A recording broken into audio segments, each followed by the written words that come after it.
청취자 여러분 안녕하십니까. 수도권 투데이의 장원석입니다. 오늘 출근길에 고생 많이들 하셨죠. 그래도 조금만 참으십시오. 설 명절이 일주일 남았습니다. 벌써부터 왠지 설레는 기분이 드는 것은 설이 우리에게 즐거운 추억을 가져다 줬기 때문이 아닌가 하는 생각이 드는데요. 어린 시절에 설마다 하던 전통놀이, 또 어른들의 덕담과 세뱃돈, 따뜻한 떡국까지 괜히 포근해지죠. 오늘 투데이 포커스에서는 설을 앞두고 설과 관련된 이야기를 중심으로 인터뷰 꾸며가겠습니다. 박광용 성균관 의례부장 스튜디오에 직접 초대하겠습니다.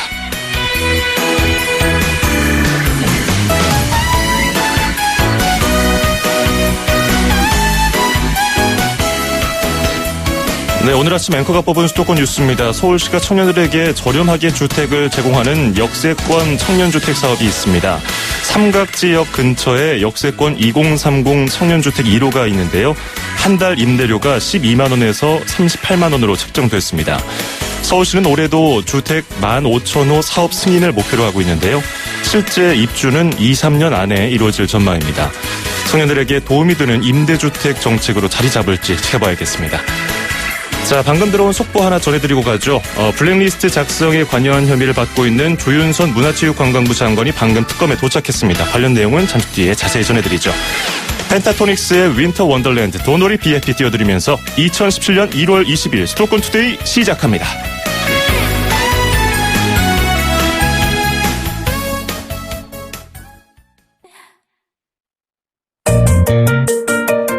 음악과 수도권 뉴스가 한방에 수도권 전문 방송 수도권 투데이.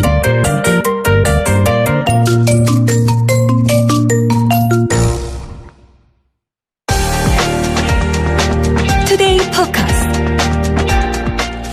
설날, 다른 공휴일과는 달리 명절이라는 특수성 때문일까요? 왠지 기다려지고 설렙니다.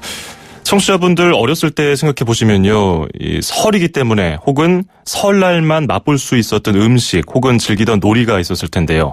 지금은 핵가족을 넘어서서 1인 가족, 1인 가정 비율이 높아지다 보니까 전통적인 의미를 잃어가고 있는 것이 사실입니다.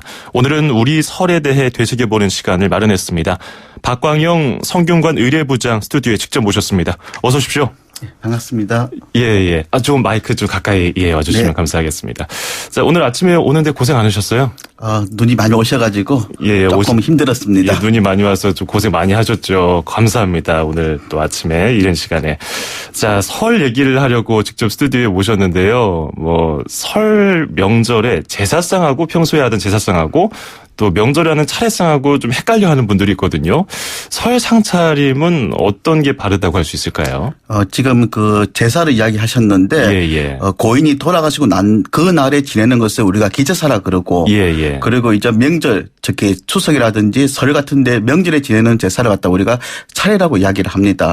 그래서 기제사는 돌아가신 분에 대해서 우리가 이제 그 마지막 하지 못했던 그런 효를 다하기 위해서 그러다 보니까 음식이 풍성하지 않을 수가 없는 것이고 대신에 차례 같은 경우는 간단한 음식을 준비해서 그때 나오는 대표적인 음식 예를 들면 추석임 송편, 설날 같은 경우는 떡국을 준비해가지고 간단하게 그 조상님께 올리는 것이 바로 차례니까 그래서 차례는 간단한 음식을 올리는 것인데 이것을 갖다가 어떤 그 기제사하고 같이 생각하다 보니까 많은 사람들이 차례상의 어떤 그런 상차림에 대해서 좀 더 이제 관심을 갖지 않나 생각이 듭니다. 갑자기 좀 궁금한 게 생겼는데요. 이런 경우가 종종 있는 집안이 있어요. 그 설 명절쯤에서 어르신께서 돌아가신 거예요. 그래서 이 차례상하고 제사상하고 동시에 차례되는 경우가 있던데 그런 경우에는 어느 쪽에다 기준을 맞추면 될까요? 일단 그 상 중에서는 사실은 상례가 우선이 됩니다. 다만 이제 그 예를 들면 그 상을 당한 분의 어떤 그 우리가 상주라 그러는데 그 상주는 상에 있어서 거기서 최선을 다해야 되고 다만 이제 그 일이 또 그렇다 해서 우리가 명절을 갖다가 폐할 수는 없었기 때문에 그것은 다른 어떤 차자라든지 어떤 다른 사람에게 그 일을 갖다 해야죠. 왜냐하면 조상을 섬기는 예도 우리가 소홀히 할 수도 없는 것이고 다만 또 그리고 내 상례도 안 하지 않을 수가 없는데 일단 일의 경중을 먼저 맞춰가지고 상주는 그래도 이제 자기 어떤 고인의 어떤 그 상례의 어떤 그를 다하는 것이 예의 맞지 않을까 생각됩니다. 그렇군요. 그게 참 궁금하더라고요. 겹치는 경우에 둘 다 어떻게 해야 되는데 어디다 기준을 맞춰야 되는지. 자, 그리고 설 상차림하고 추석 상차림 아까 잠시 송편하고 떡국으로 말씀해 주셨는데 그거 외에도 다른 특징이 있나요? 기재사 같은 경우는 저녁에 지내는 것이고 밤이죠. 그다음에 왜냐하면 고인이 돌아가신 그 날에 지내기 때문에 예. 주로 이제 자정 넘어서 많이 지내니까 밤에 지내되고 차례 같은 명절 같은 경우는 우리가 아침에 지낸다고 보는 어떤 그런 차이가 있는 것이고요. 예. 그리고 이제 예전에는 기재사는 이제 그 방에서 뭐 마루라든지 방에서 지내는 것이고 원래 차례는 사당이 있었으니까 사당에서 지내는 것이 바로 이제 올바른 어떤 예법인데 지금은 사당이 많이 없어졌잖아요. 예. 그래서 대신에 이제 그 모든 제사를 갖다가 안방이라든지 아니면 마루에서 지내는 것으로 통용되는데 시간이 다르다는 어떤 그런 차이가 있다고 보면 될 것 같습니다. 그렇군요. 제사하고 차례 차이점을 설명해 드렸습니다. 자, 설 상차림 이야기를 한 김에 이것도 알아보면 좋을 것 같아요. 재래상식들 있잖아요. 술잔 이게 1년에 한두 번 하다 보니까 헷갈려요. 뭐 돌리는 방향이라든지 얼마나 채워야 되는지 그리고 뭐 자세는 어떻게 해야 되는지 좀 알쏭달쏭한 부분이 있어 인터넷 쳐보는데 어떤 게 올바른 걸까요? 사실 이 부분 많은 논란이 있는데 예. 정확하게 말하면 제례라는 것 자체는 돌아가신 분을 모시고서 우리가 살아있는 분 섬기는 마음으로 우리가 예를 다하는 것인데 예. 그래서 술잔은 돌리지는 않습니다. 그래서 술잔에다가 술을 갖다가 가득 따라가지고 예. 그것을 이제 조사님께 직접 전해드리지 않고 눈높이로.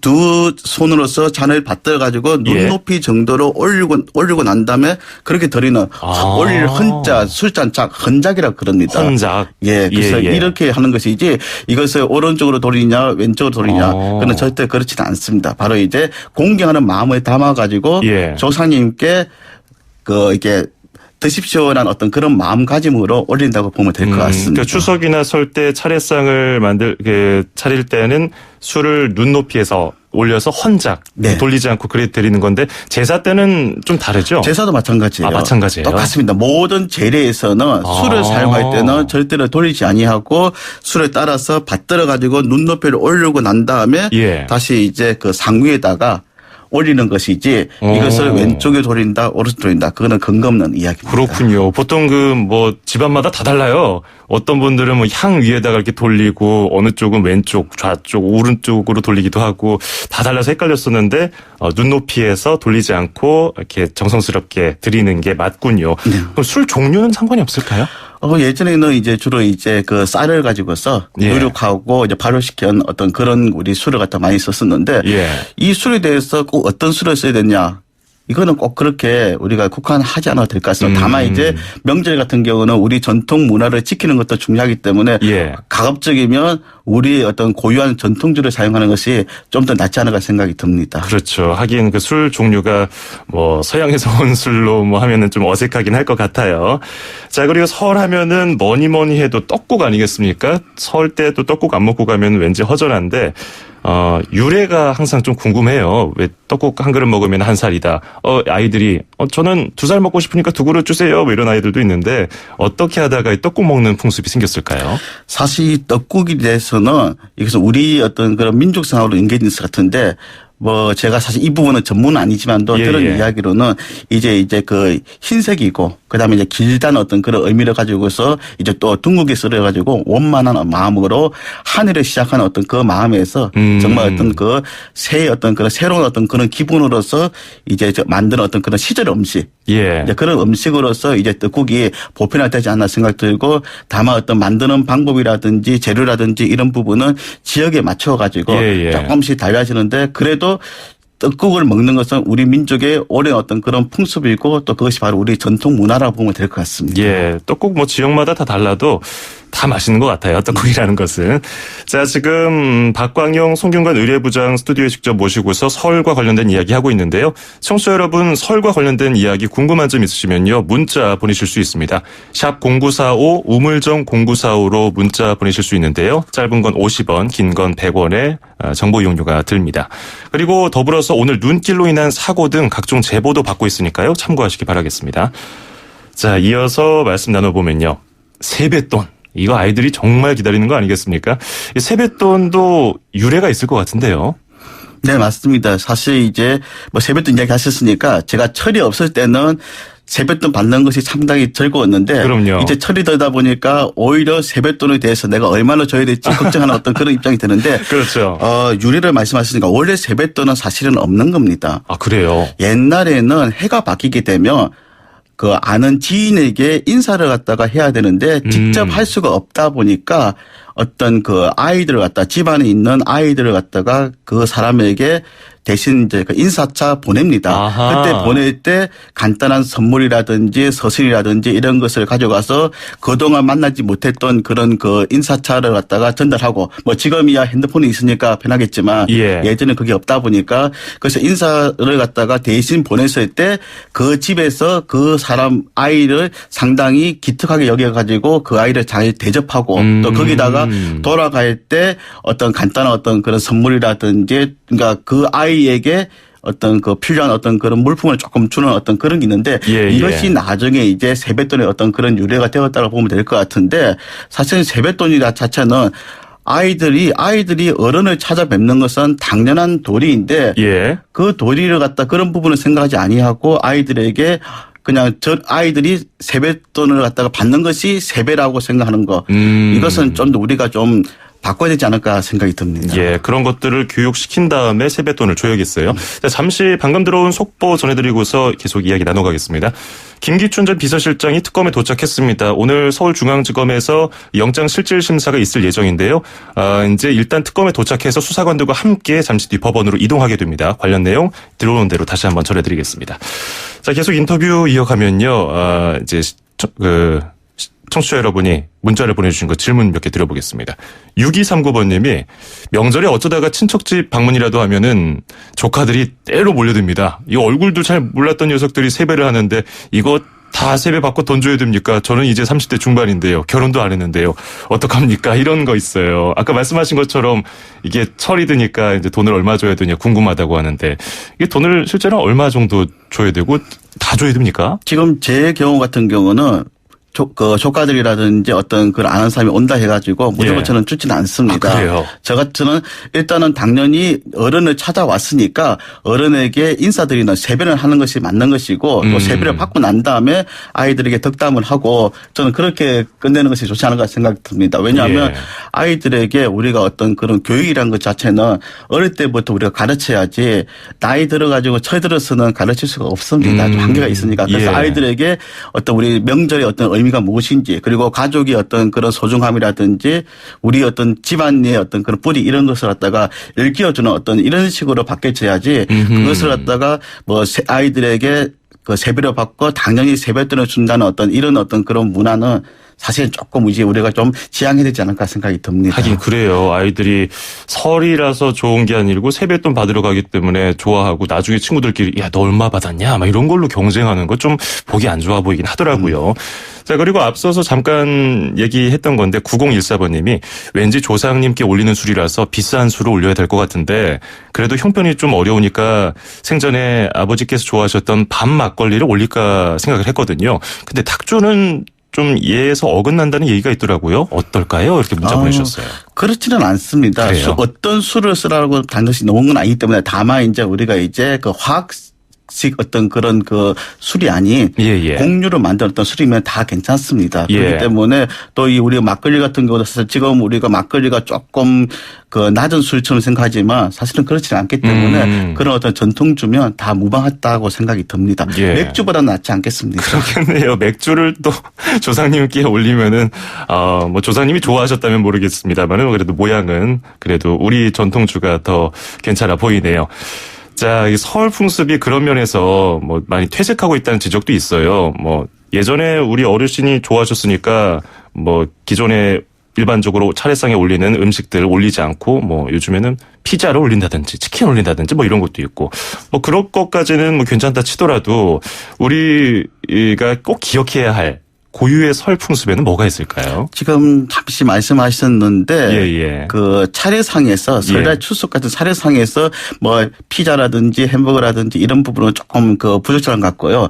정말 그런 부분은 나중에 기저사 때 그 고인이 돌아가신 그 날에 지내는 그 기저사 때 그 고인이 살아생전에 드셔보지 못했던 음식이라든지 아니면 좋아했던 음식이 있다 그러면 그런 걸 준비하는 것도 좀 그건 나쁘지 않다 생각이 드는데 예. 차례상에서는 간단하게 음주이기 때문에 예. 조금 그거는 좀 아니지 않나 생각이 들고요. 예. 지금 설 풍습 같은 경우는 한 가족이 다 모였기 때문에 다 같이 우리는 세배라는 것이 있습니다. 예. 해가 밝으면 제일 먼저 집안의 가장 어른에게 바로 이제 할아버지나 할머니, 아버지, 어머니들에게 먼저 다 같이 인사드리는 세배를 하고 그리고 난 다음에 이제 자녀들끼리 또 인사도 하고 그런 또 세배를 하면서 어른들에게 덕담도 받는 그런 세배 받는 풍습이 있고 이 세배는 또 우리 집안에만 그치는 것이 아니라 이웃에 있는 어른들이라든지 집안 어른들도 찾아뵈면서 다 인사드리는 그게 바로 이제 우리 세배의 어떤 풍습이고 예. 그리고 또 가족 모였으니까 윷놀이라든지 뭐 이런 어떤 그리고 옛날에는 뭐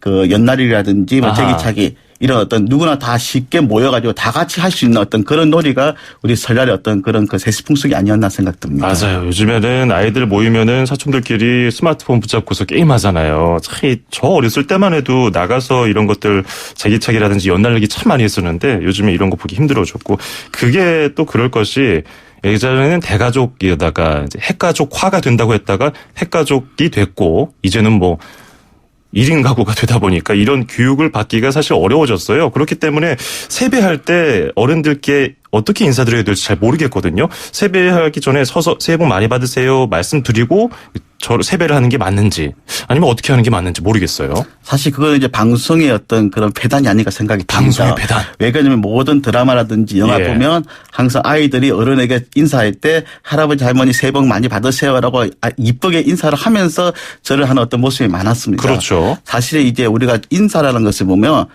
말보다는 행동이 먼저 나와야 됩니다. 그래서 어른도 또 어른답게 절을 받으려고 준비를 해야 돼요. 예. 그러니까 아이들이 왔으면 아이들 반갑다라고 그냥 다들 것이 아니라 아이들이 왔으면 이제 반갑게 맞이하고 난 다음에 당연히 절을 받게끔 당신이 이제 자리를 앉아가지고 뭐 예를 들면 한복을 입었으면 한복을 입어서 그 위에다가 두루마기까지 반드시 갖추고 난 다음에 자리에 앉아서 절 받을 준비를 해야 됩니다. 그러면 예. 아이들이 이제 와서 이제 편하게 그냥 그 어른을 바라보면서 공경하는 마음을 담아가지고 말 없이 절을 하고 그러고 난 다음에 다시 이제 무릎 꿇고 앉은 상태 되면 그때 어른이 이제 이야기를 해야 되겠죠. 그걸 우리가 덕담이라 그럽니다. 예. 덕담을 하고 난 다음에 그러고 나서 이제 아이들이 감사합니다라고 이야기를 하면서 뭐 할아버지 할머니 뭐 건강하십시오라는 어떤 그런 이야기를 해야 되죠. 그래서 우리가 그동안 알고 있었던 그 내용하고 반대 개념으로 생각하시고 그러네요. 이런 부분을 갖다가 사람들에게 특히 아이들에게 올바르게 일깨워주는 것이 좋지 않을까. 그게 바로 이제 어른들의 역할이고 그것이 바로 저런 자연스러운 교육이 아닐까 생각이 듭니다. 그렇죠. 세배가 그렇죠. 사실 핵심은 덕담인데 그리고 어른께 인사드리는 건데 말보다 행동이 앞서야 된다. 이것이 굉장히 마음에 와닿네요. 자, 끝으로 이게 청취자분들의 질문 하나 더 바꿔서 마무리해볼까 합니다. 8024번님이 결혼하고 이번에 처음 시댁에 명절 쇠러 갑니다. 차례상 그리고 또 제사상 상다리가 부러지게 차리고 음식을 다 자식들 싸준다고 하셨는데 벌써부터 너무 두렵습니다. 근데 간소하게 하면은 예의에 어긋나는 거 아닌가 생각이 드는데 이걸 또 시부모님께 말씀드릴 또 없고요. 어떡할까요? 이렇게 고민하셨어요.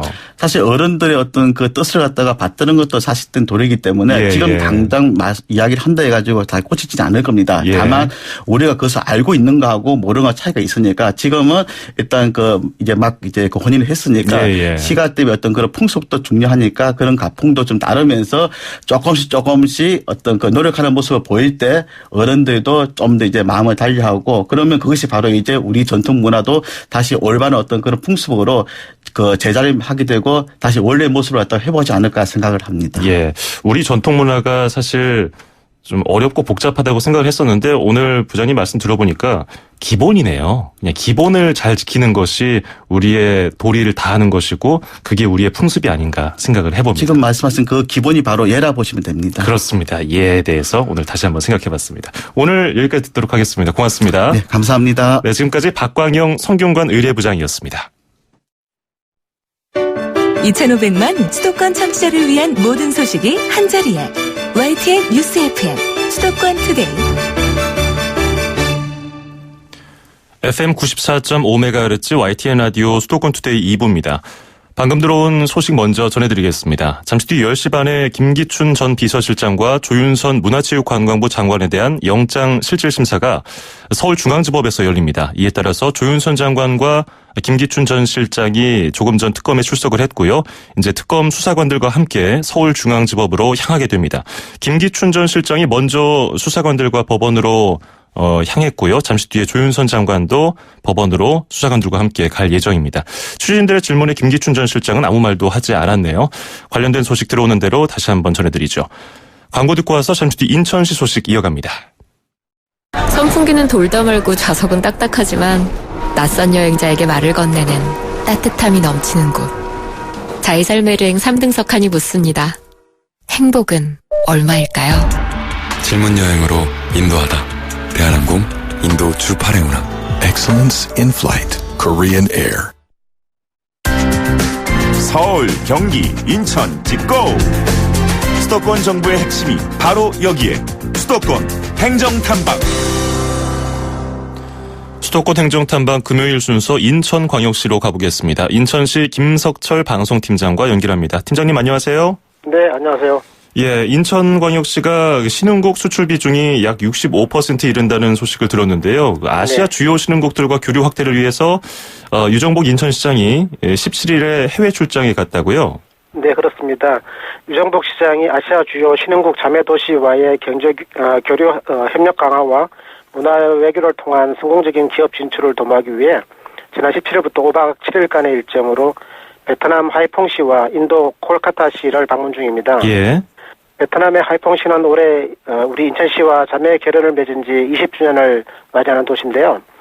베트남의 5 중앙 직할시 중 하나로 최근 그 관광지로 부각되고 있는 다낭과 함께 국가 중심 도시 중에 하나로 꼽히고 있습니다. 예.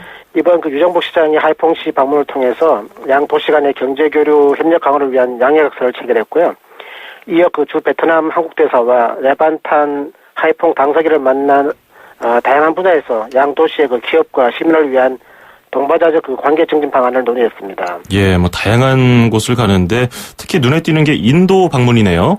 네, 인도 그 콜타카시에서는 서벵골주와 인도 상공회의소가 주관하는 2017 벵골 글로벌 비즈니스 정상회의에 참석해서 인천을 세계시장에 알리고 아울러서 콜타카 상공회의소와의 경제협력 MOU를 통해 지역 기업의 인도 시장에 대한 판로 개척과 다양한 교역 채널 확보로 신흥국 수출 시장을 강화해 나갈 계획입니다. 예. 자, 방금 들어온 소식 하나 전해드리고서 계속 인터뷰 이어가죠. 잠시 기다려주세요, 팀장님. 네. 자, 조윤선 문체부 장관도 김기춘 전 실장과 마찬가지로 점검 전에 특검에 출석했고요. 이제 수사관들과 함께 서울중앙지법으로 향하려고 차에 올랐습니다. 김기춘 전 실장과 조윤선 장관은 출석도 따로 했고요. 그리고 중앙지법으로 향하는 길도 따로 가게 됐습니다. 관련 소식은 들어오는 대로 다시 한번 전해드리죠. 자, 계속해서 이야기 이어가겠습니다. 인천시 소식 들어보고 있는데요. 최근 귀촌과 귀어로 제2의 인생 설계하는 분들 많지 않습니까? 네. 인천시가 이런 분들에 대해서 지원을 강화한다고 들었는데 어떤 내용입니까? 네. 인천시 수산사무소는 기어 귀촌을 희망하는 도시민들이 안정적으로 정착할 수 있도록 기어 귀촌 창업과 주택 마련 지원 사업을 실시합니다. 예. 지원 분야는 수산과 어촌 비즈니스 분야의 창업 자금과 어가주택 매입, 신축, 리모델링을 위한 그 주택 마련 자금 지원인데요. 창업 자금은 세대당 3억 원 한도 이내이고 주택 마련 지원 자금은 세대당 5천만 원 한도 이내로 지원하는데요. 금리는 연 2%로 5년 거치 10년 분할 상환 조건입니다. 예, 선뜻 귀농이나 귀어를 못 하시는 분들, 고민하시던 분들은 좀 솔깃하실 수도 있는데 누구나 신청을 할 수 있습니까? 네. 대상자는 그 1년 이상 도시에 거주하다가 농어촌인 읍면 지역으로 이주한 분들이 대상이 되겠는데요. 예. 관련 지침에 따라서 그 해당 군의 심사를 거쳐서 지원 대상자를 선발하고 또 신청 접수 기간은 2월 말일까지입니다. 어촌 지역에서 제2의 인생을 설계하고자 하는 많은 분들의 관심과 참여를 바라겠고요. 보다 자세한 사항은 인천시 수산사무소 933-1478 또는 458-7466번 또는 그 해당 군청 수산업무 부서로 문의하시면 됩니다. 예, 귀어나 귀촌 고민 있으신 분들은 인천시 수산사무소, 강화는 933-1478, 인천은 458-7466 관련 전화번호로 전화 주시면 되겠습니다. 오늘 고맙습니다. 여기까지 듣겠습니다. 네, 감사합니다. 네, 지금까지 인천광역시 김석철 방송팀장이었습니다. 수도권 투데이 청취자 여러분, 건강하세요. 쉽고 재밌게 풀어보는 건강한 이야기. 100세 시대, 사람들의 가장 큰 관심사는 나의 몸입니다. 건강을 위한 일상의 정보와 팁을 주실 분 만나보겠습니다. 인제대 서울백병원 가정의학과 강재헌 교수와 함께하겠습니다. 안녕하세요. 안녕하십니까. 예, 오늘은 교수님 어떤 얘기를 볼까요? 예, 오늘은 두유 얘기를 한번 해볼까요? 두유. 네네. 일상생활에서 정말 가깝게 만날 수 있고 자주 마시는 건데 네. 두유 건강식품이라고 해가지고 뭐 다이어트 할 때 많이 먹는다고 하잖아요. 어떤 성분으로 이루어졌습니까? 네, 두유 안에 들어있는 콩 단백질은 콜레스테롤을 떨어뜨리고 또 비만과 당뇨병을 예방하는 효과가 있다고 하고요. 사실 상당히 양질의 식물성 단백질이 들어있어요. 어허. 또 콩에 사포닌이라는 성분이 있는데 항산화 효과가 있기 때문에 콜레스테롤 또 혈당 조절 효과가 있고 몸의 염증을 조절하는 그런 효과도 있습니다. 그렇군요. 두유 종류가 여러 가지가 있잖아요, 요즘에. 그렇죠. 예전에는 뭐 흰 우유, 흰 두유만 있었던 것 같은데 요즘에 네네. 검은 콩, 뭐 무슨 두유, 하얀 두유. 근데 어떤 콩이 주로 쓰나요? 그 콩을 직접 먹는 것하고 비슷할까요? 네, 사실 시판 두유의 종류에 따라 다르지만 그 원료인 콩의 원산지를 살펴보면은 외국산 대두를 원료로 한 분리 대두 단백인 경우가 가장 많고요. 그 이외에 야자유나 대두유 같은 그런 식용유 그리고 또 포도당 등의 당류가 들어있는 경우가 많거든요. 사실 그냥 진짜 집에서 콩을 갈아 만든 두유하고 비교한다면 기름과 당이 첨가되어 있다는 점이 다르고요. 이거 첨가하는 이유는 사실 콩의 그 비린 맛을 줄이고 맛을 좀 더 좋게 하기 때문입니다. 예. 맞아요. 뭐 두부나 뭐 비지를 좀 꺼려 하시는 분들이 그 비린 맛 때문인데. 그렇죠. 근데 그 시판되는 두유가 이게 진짜 두유냐라는 의견도 있더라고요. 여러 가지 첨가물이 들어가니까 이게 사실 콩 이 성분은 적은데 두유라고 해도 되나? 이 주객 전도된 거 아니냐 이런 얘기 있거든요.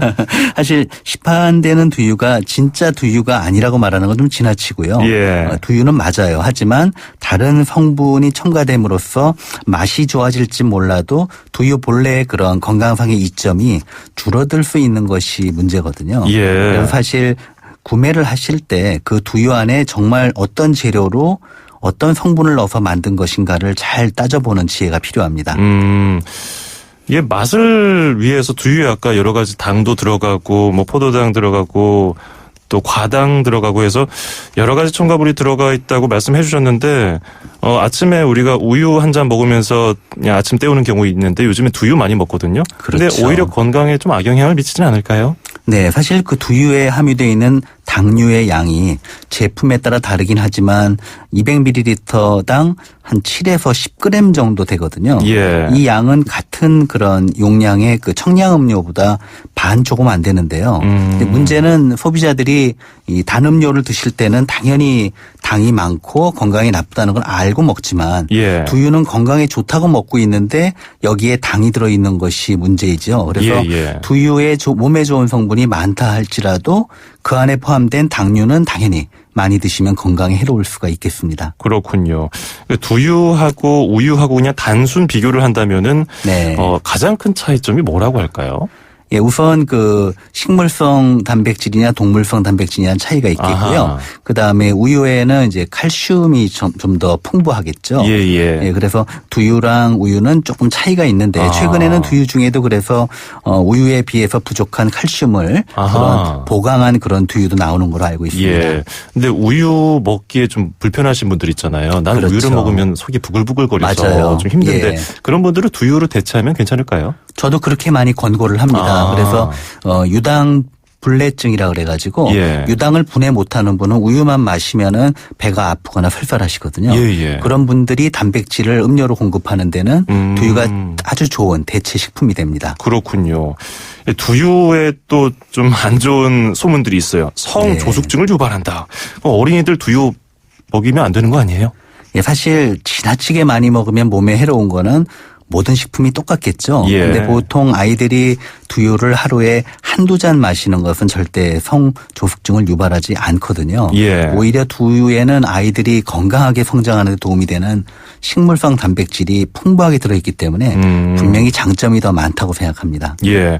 그런데 또 어린이들이 두유만 좋아하는 아이들은 두유만 먹는 경우도 생길 거 아니에요? 네. 우유 안 먹고? 네. 그럼 또 문제가 생길 것 같은데요?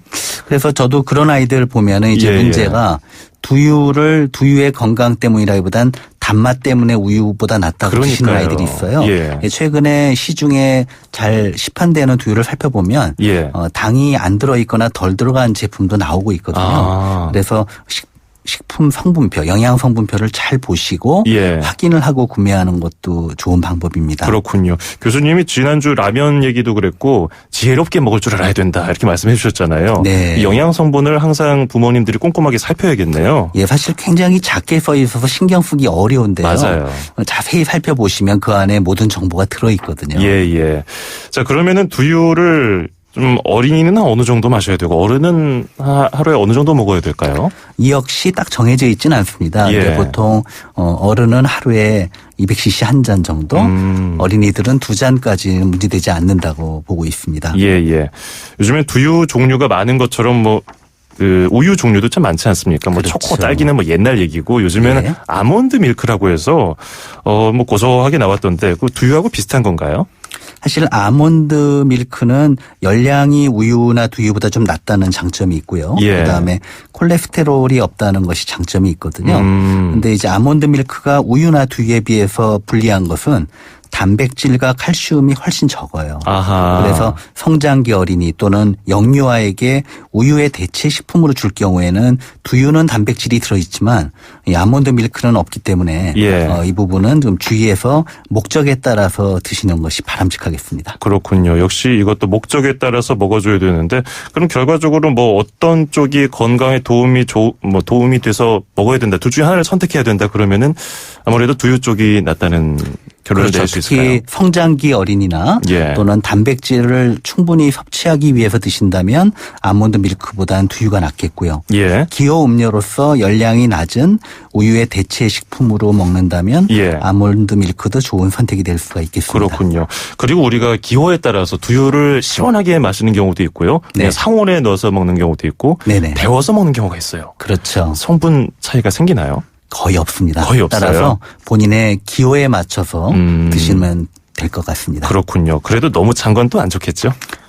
사람에 따라 다른데요. 너무 차게 먹으면 속이 불편한 분들은 당연히 너무 차게 드시면 안 되겠죠. 알겠습니다. 오늘은 두유의 이모저모에 대해서 궁금한 점 알아봤습니다. 오늘 고맙습니다. 감사합니다. 지금까지 강재헌 인제대 서울백병원 가정의학과 교수였습니다.